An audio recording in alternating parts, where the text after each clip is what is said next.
Brothers and sisters away in Usiemi, Pastor Mel speaking.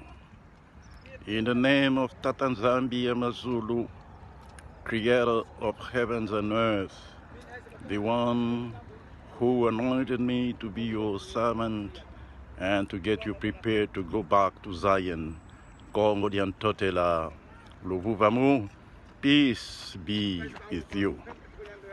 Today is Sunday, 21st of February 21st, and we are making our 50-second video.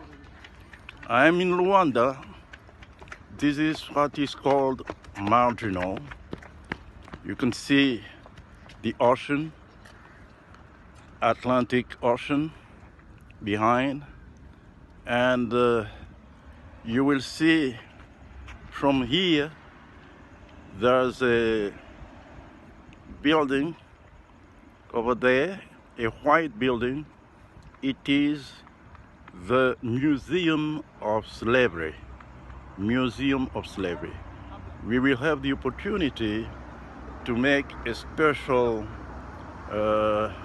recording about that museum, where millions of our people have been taken away from Congo Diantotela, from Angola, to Babylon, Ingeta.